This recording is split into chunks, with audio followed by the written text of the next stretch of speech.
Hey everybody, Stephen Bogren here from Pro Physique. Today I'm going to talk about how to make sure you're correctly counting your macros.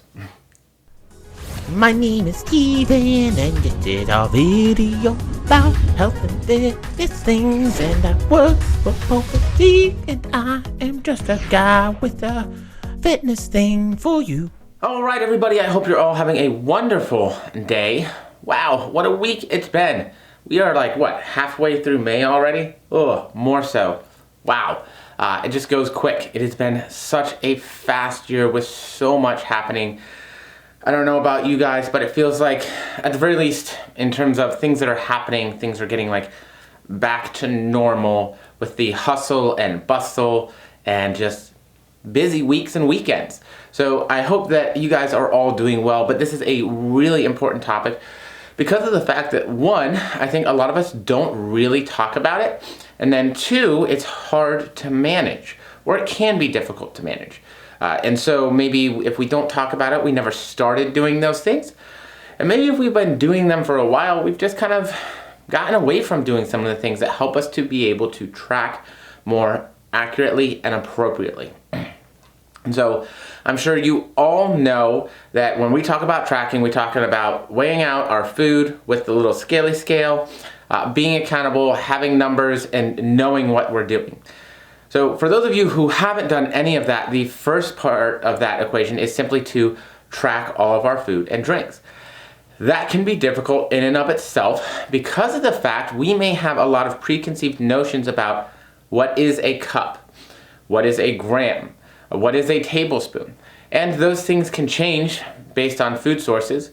And do I need to weigh it raw? Do I need to weigh it cooked? And what does that mean? And I get it. That's a lot. And it can be very confusing and it can be very overwhelming as well.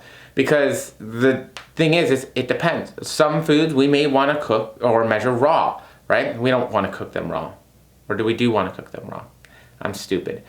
Anyways, I'm going to leave that in there.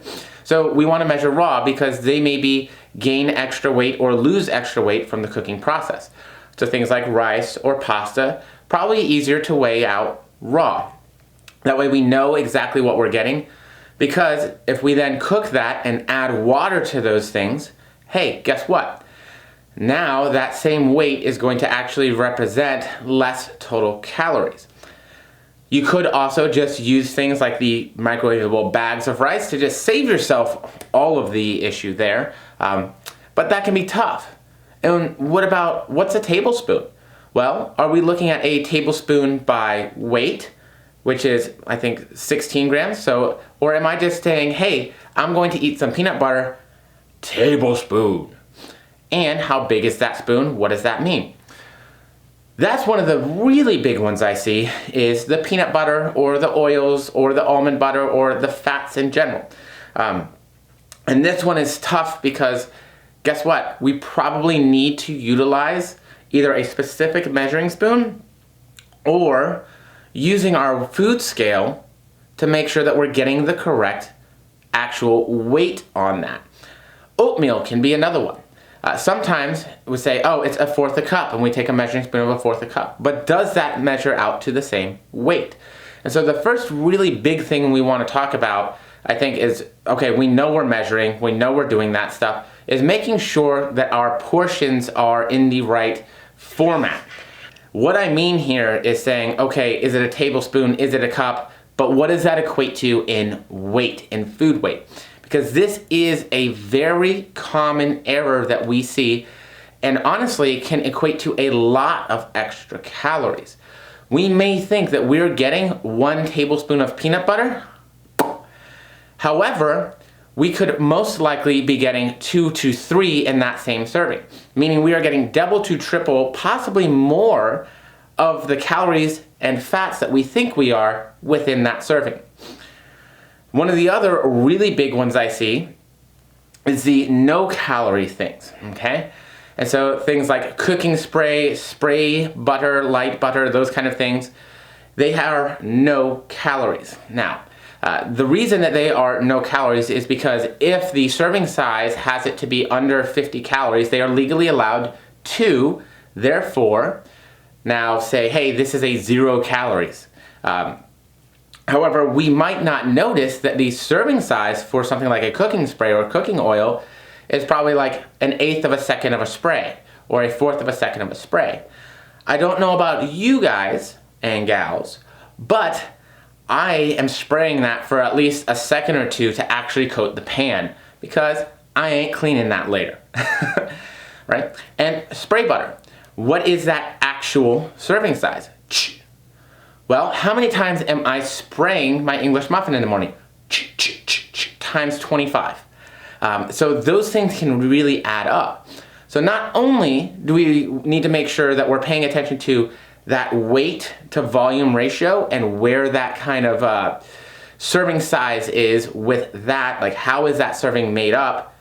Do I need to like be aware of if that serving size uncooked? Is that serving size cooked? But we also need to be aware of the no calorie options because they may not actually be no calories.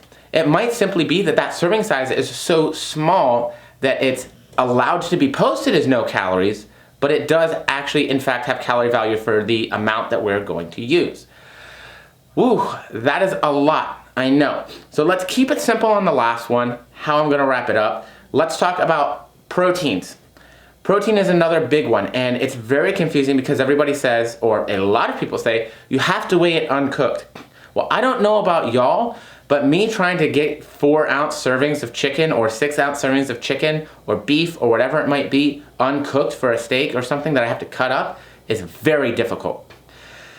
Now, if you want it to be super accurate, yes, we weigh it uncooked. However, remember there's a lot of these proteins that have extra added water or sodium and all that kind of stuff to make it a little bit juicier too.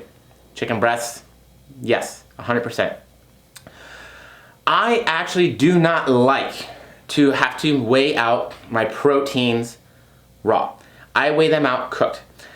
The big reason is just convenience sake. I can cook up an entire week or 2 weeks worth of chicken, throw a bunch of it into the freezer, throw enough of it into the refrigerator, and just pull it out and weigh it as is.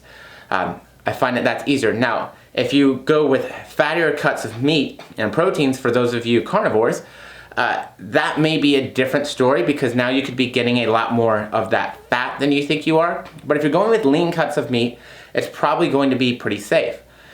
You can also find in a lot of tracking apps and a lot of information out there, cooked macronutrient information.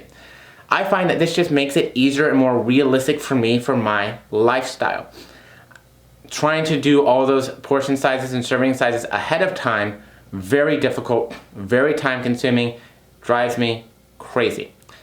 Now, when it's already cooked and I can just say, boom, 6 ounces of cooked chicken, boom, perfect. My life is easy, planning is easy, choosing food is easy because I'm cheap and I don't want to throw away bad food and I want to make sure I utilize it, especially with how expensive things are right now. Much better for me. Also, protein does tend to be the one macronutrient that is harder to store as fat because of the processes it takes to break it down, turn it into its building blocks, and then make it into glucose and then store it as fat. It can be one of those things that we can tend to overeat on and not have to worry as much about it. Can your body do it? Yes. Is it as likely to do it as something where extra dietary fats, where we can immediately store them, or carbohydrates where we don't have to make any of those conversions? Absolutely not. It's not that easy. So that one I don't worry about as much. Plus, and then, a lot of people have a hard time hitting their protein intakes in the first place, eating enough protein in a day.